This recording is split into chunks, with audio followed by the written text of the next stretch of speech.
తెలంగాణ రైతులందరికీ నమస్కారం. Welcome back to our channel TG రైతు అప్డేట్స్. తెలంగాణ రాష్ట్రంలో పంట పెట్టుబడి సాయానికి సంబంధించి అంటే రైతు భరోసా, రైతు బంధుకి సంబంధించి సీఎం రేవంత్ రెడ్డి గారు అన్నదాతలకు తీపి కబురే తెలియజేశారు. గుడ్ న్యూస్ అప్డేట్గా మొత్తానికి రైతుల ఖాతాలలో ఈ రైతు భరోసా, రైతు బంధుకు పంట పెట్టుబడి సాయం నిధులు ఎప్పుడు జమ కాబోతున్నాయి, ఎన్ని ఎకరాల వరకు జమ కాబోతున్నాయి, అలాగే ముందుగా ఏ జిల్లా వారికి జమ కాబోతున్నాయి అనే దానిపై నేను ఈ వీడియోలో ఫుల్ ఫస్ట్ అయితే ఇస్తాను. అయితే నిన్న పెట్టిన వీడియోలో చాలామంది రైతన్నలు కామెంట్ చేశారు రైతు భరోసా పైసలు జమ అయినాయి అని. థ్యాంక్ యూ అన్న. అయితే ఈ రోజు ఎవరికి అయినా జమ అయితే ఎన్ని ఎకరాల వరకు జమ అయినాయి, అలాగే ఏ జిల్లా అని కామెంట్ చేయడం మర్చిపోకండి. ఈ వీడియోకి వెళ్ళే ముందు మన ఛానల్ ఎవరైనా కొత్తగా చూస్తుంటే సబ్స్క్రైబ్ చేసుకుని పక్కనే ఉన్న బెల్ ఐకాన్ ఆల్ పెట్టుకుని మనం పెట్టే ఇన్ఫర్మేటివ్ వీడియోస్ ముందుగా మీరు చూసేయచ్చు. ఈ నెలాఖరు నుంచి రైతు భరోసా డబ్బులు జమ చేయాలని సీఎం రేవంత్ ఆదేశాలు చేస్తున్నట్టు తెలుస్తుంది.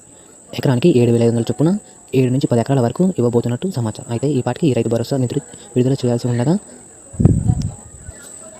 రైతుల ఖాతాలో రైతు రుణమాఫీ చేయడంతో ప్రభుత్వానికి ఆర్థిక భారం పడడంతో రైతు భరోసా ఆలస్యం అని పేర్కొంది. అయితే ప్రతిపక్షాలు గట్టిగా ప్రశ్నించడంతో అలాగే ప్రభుత్వం వ్యతిరేక రావడంతో తెలంగాణ సీఎం రేవంత్ రెడ్డి గారు ఆర్థిక శాఖను నిధులు సమకూర్చాలని తెలియజేశారు. ఈ రైతు